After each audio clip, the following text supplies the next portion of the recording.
Georgia. Hi, this is Willie Nelson. Alcohol prohibition didn't work in the 1920s, and marijuana prohibition isn't working today. It's time we stopped arresting responsible marijuana smokers. It's the fair thing to do. For more information, contact NORML, the National Organization for the Reform of Marijuana Laws. Call toll-free 888-67-NORML or visit their website at norml.org. I'm Mikey Evans, and this is the Oakland Normal News, March 5th, 2007. Ban on feeding cows dope, February 21st, and Nova News. Switzerland's agricultural ministry has called on the country's farmer to stop feeding their cows cannabis. Several recent adverts have promoted feeding hemp to farm animals, even after a March 2005 law banning the practice. The agricultural ministry has now warned the farmers that doping their cows will be prosecuted. Farmers consider the cheap and easy to grow plant that is good for their cows. They believe the active ingredient in cannabis, THC, makes the cows happy and produce more milk. But the agricultural ministry says THC can get into the milk and create a health risk. They also said there was a risk that Swiss cheese products could be contaminated. Pot activist death probed by Felix Cardona, Denver Post staff writer. Article last updated on the 19th of February. Police identified Ken Gorman as the man who was killed in a South Decatur Street home over the weekend, but would not say if they believe marijuana theft was a possible motive for the killing. Gorman, a 59-year-old activist who sold marijuana for medicinal purposes, was shot to death sometime after 7 p.m. Saturday in his home. The first day he moved here, he came across the street and he was talking to me about how he sold marijuana, but he sold it legally, said neighbor Alexandra McKay, 79. Colorado allows authorized patients to use marijuana for medicinal purposes, but federal law still prohibits its use. Colorado allows patients and primary caregivers to possess up to 6 plants and 2 ounces of marijuana. Nearly a year ago, Gorman helped organize a pot gathering in Denver's Civic Center. It was part of an effort to make marijuana possession legal at the state and federal levels. It followed the city's passage of an ordinance that allows adults to legally possess a small amount of marijuana. Colorado voters in November rejected Amendment 44, which would have allowed anyone 21 and older to possess and use up to an ounce of marijuana. McKay said she was not bothered by Gorman's activities, nor all the visitors that he received. He was very calm, she said. You never saw him drunk. He was a very nice person. He never had parties and no big drinking. He just sold the stuff. She said she believes Gorman was trying to do the right thing. However, she said she believed it would come to an end. I knew something was going to happen, she said. Get up, get up, get up, get up, go! Get up, go! Got stickers. Oakland County NORML does not endorse the random stickering of other people's property, both public and private. All rights reserved. On February 27, 2007, voters in the city of Flint, Michigan gave approval to a measure legalizing the use of medical marijuana. The proposal to allow the possession and use of marijuana with a doctor's approval passed Tuesday night with a nearly 62% of the vote, or 1,777 to 1,101. 2 of the main people behind this effort were Charles Snyder III and Brian Morrissey. Welcome, gentlemen, and let's take some time to find out where we are in this very necessary fight. Why medical cannabis? Why not push for better conventional pharmaceuticals? While there are, in certain instances, pharmaceutical medicines a necessity, in my particular instance with my disease, being neuropathic in nature, one aspect of it, no matter how much pharmaceutical medicine you attempt to medicate with, for instance, an opiate,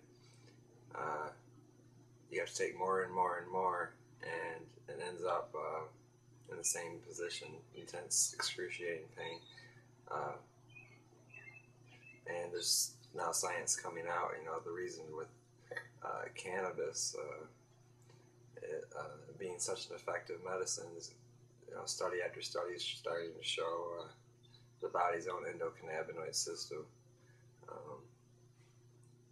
is actually mimicked by the whole entire plant, and that's the important key here. The whole plant is where the medicine's at. You can't just take one piece of it out, THC, and say that's the answer. They act synergistically. There's over 60 cannabinoids. And so scientifically and from a patient's perspective, it makes sense because of the harmlessness and such a low, excuse me, let me rephrase that. There's such a high LD50, which is half the amount it takes to overdose. And the chances of overdose that have ever happened in 1,000 years of use, to me, it's a really effective choice that everybody should have access to. So it's just another medicine within the pharmacopoeia that could be accessed, and the fact that it's harmless. All right. For me, I got into this issue through the drug law reform angle, and the reason I thought that this was something that's very valuable to work on was because the patients are some of the most vulnerable people that drug laws affect. They're the people that need this the most to happen the quickest, and this is something that we could do right now to help some people, which further drug law reform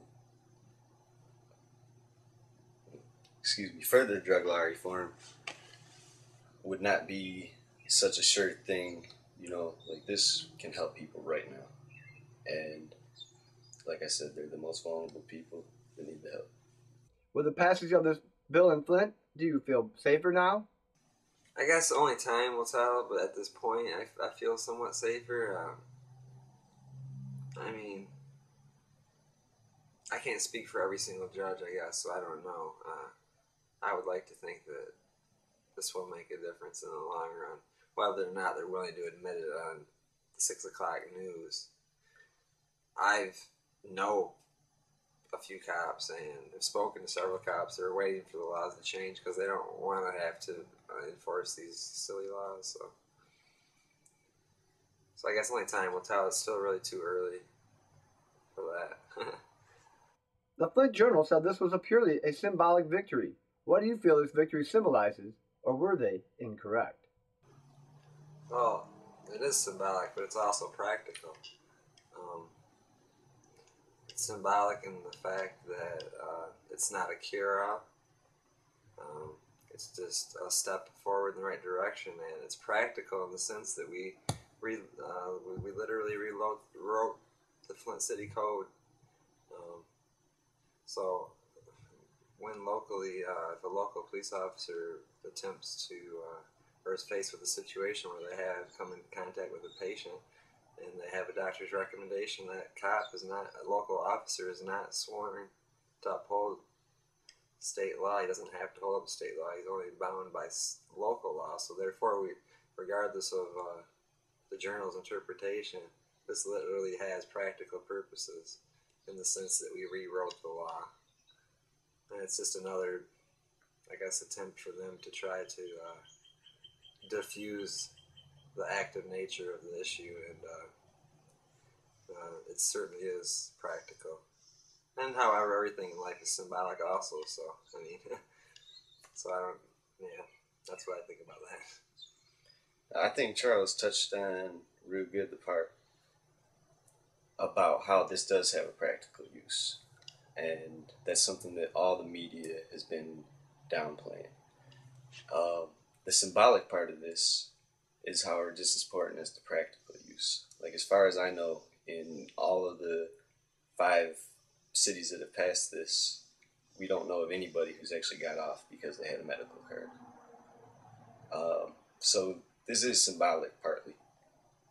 It's somewhat practical, somewhat symbolic, and the symbol is basically to show support in Michigan, that we have support Michigan citizens to make this change on first the state, and then we want to back a federal level change.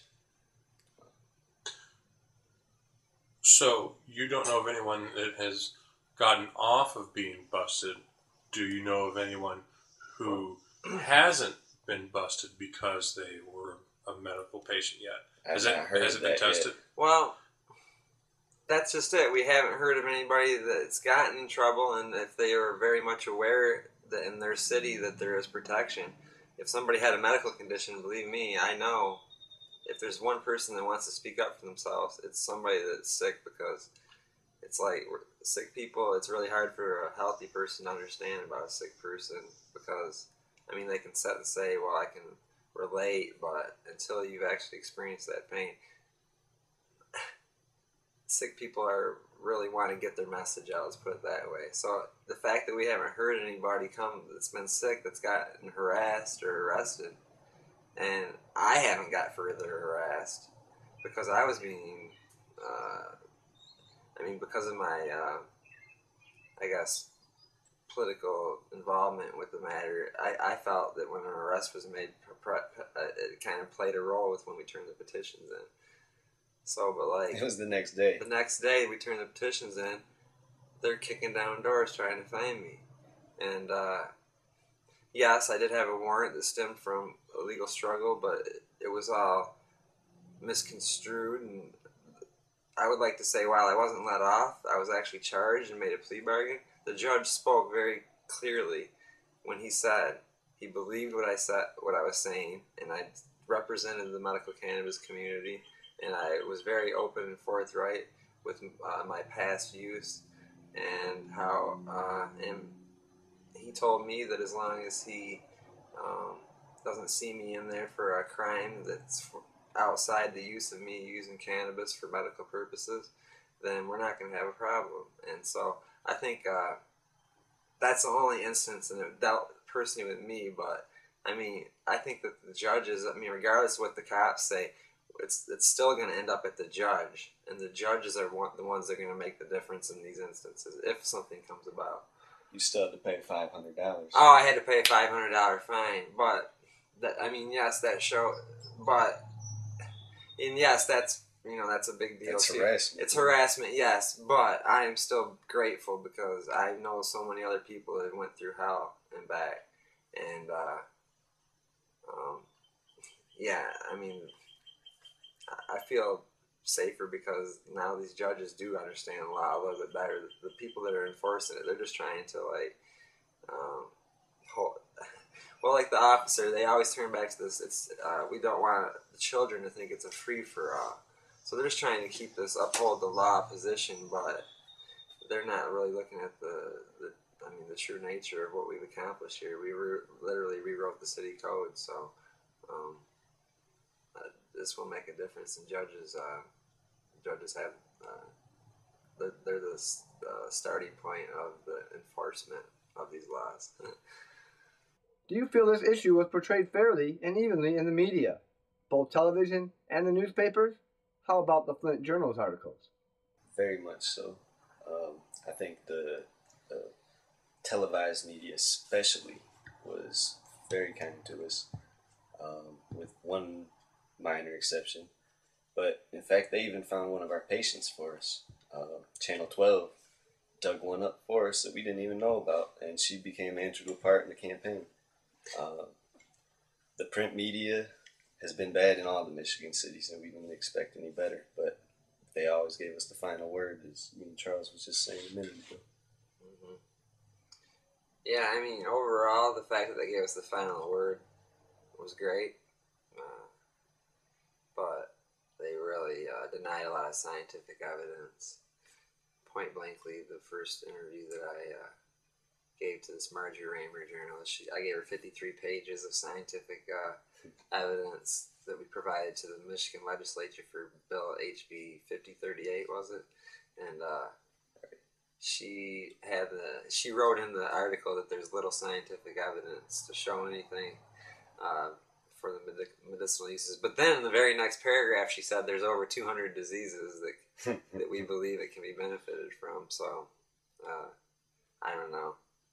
So, but in the long run, yeah, we did get the last word for when it came to the media. And but the one thing I didn't like is that, like, even you get these news reporters are like, the very first thing they say is, well, you know, pot, medicinal pot is the way they put it. It was legalized in Flint. However, state and federal laws still trump it. It's like they're automatically, coming out and demeaning our efforts, even though we know that we did change local law. But and then we had the Channel 12 where they interviewed this Genesee County prosecutor. He's just, trying to get his like we spoke of earlier, his 2 cents in and his claim to fame in the matter. And it's like, and then the last thing he says, well, if it's up to the Flint City cops about whether or not they want to prosecute these patients. And then, of course, they went to the Flint City interim police chief. Yeah, interim police chief, because there is no actual police chief, and they had a little soundbite for him saying, "We don't want the kids to think this is a free-for-all, and recreational and medical marijuana is still It's just ridiculous. being enforced in the city of Flint." It's like, so if there's one thing I could disagree with is that they keep trying to say, send this message, or say that it sends the wrong message to children. But I'd ask them, is the right message that we want to make a suffering, sick and dying patient suffer even more because of the use of a relatively harmless substance? And and so that's one part of the media that I don't really like, is that they are playing somewhat of a role in trying to, demean our efforts. White House ONDCP says medical marijuana is just a smokescreen for people who just want to get high. How would you respond to that? Well, I have a good one for this one. Well, the first thing I start off with saying is that this is just another medicine that we're adding to our pharmacopoeia. The physician's desk reference is full of thousands of medicines that, when taken, are harmful. You can overdose from them. They can destroy your liver, your kidneys, a whole range of side effects, heart attack, internal bleeding, all these things, including cocaine, morphine, methamphetamines, and all I say is this is just adding another medicine that we've known for thousands of years was a medicine, and because of some disinformation in the 1930s, reefer madness and the lies and the yellow journalism, and that was used to help create an illusion about what this plant really was, because it was part of our pharmacopoeia up until 1937 Marijuana Tax Stamp Act was enacted, and it was in over close to 50% of all pharmaceutical medicine at the time. And so this is just recognizing a medicine that's always been there, and this has always been about sick and dying patients. This is about compassion towards those people. And I don't know too many people, and I personally have not met anyone that doesn't care about someone that's sick and dying, especially if it's your family member, especially if it's a close friend. And this is about compassion and acknowledgement of what we already know. There's nothing new here. It's a safe, effective medicine that has been for thousands of years. So. Flint has about 115,000 residents. How many people were actually involved in bringing about this change in Flint City Code? Like anybody that put a part in, or because generally we had a core group of activists here that consisted of myself, Charles, and a few others, like his wife. But then, as the campaign got rolling, there was quite a few people that chipped in and did little things here and there. As far as contacting the Flint Journal, contacting the media, helping out with get out the vote efforts. But I would say probably was around 25 people total that helped in this initiative in some way or another. That's it. That might be from 1 hour, 5 minutes of their time, to 1 hour of their time. Wow.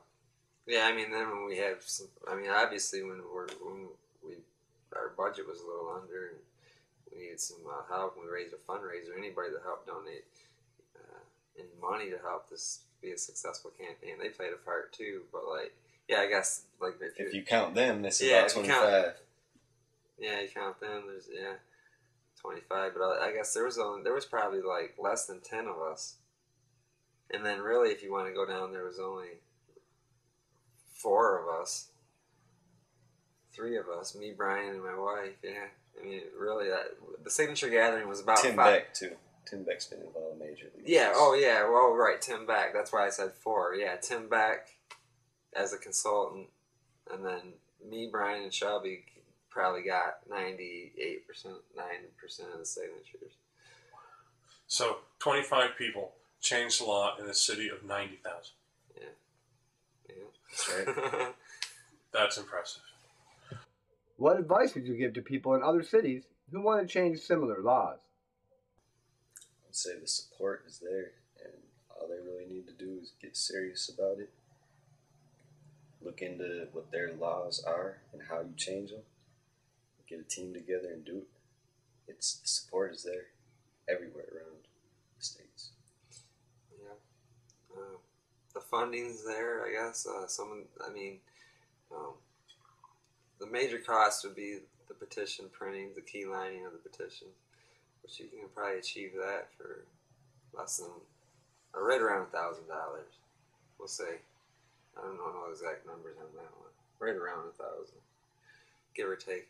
Probably add a couple $100 tops. But then as far as if you want to help to run an effective campaign, you can apply to some of the marijuana policy projects who we applied to. There's a few others out there. ASA is another one, and Americans for Safe Access. And essentially, yeah, like what Brian said, with just doing a little research, with added together with those resources, it's definitely a possibility for anyone that tries. And Charles, Brian, what's next for Flint's Coalition for Compassionate Care? It's definitely to help get this effort in Michigan underway. I mean, we have some experience on our hands. There's 5 other Coalition for Compassionate Cares in Michigan, I believe, that we will be associating with in the near future to try to make some change in the state of Michigan. On behalf of Oakland County NORML, I'd like to thank Charles and Brian from the Flint Coalition for Compassionate Care for stopping by today. And I'd like to remind you that the USA still has less than 5% of the world's total population, yet we have 25% of the world's prison population. We are becoming a police state every day, and non-violent criminals are the #1 residents of these prisons. Nothing is going to change until the cannabis community, until you stand up and demand change in America and demand change in the world from your representatives, write letters to the newspaper, and write letters to your representatives in Congress and in your state. I'm Mikey Evans, and this has been the Oakland County NORML News for March 2007. Thank you, and good day.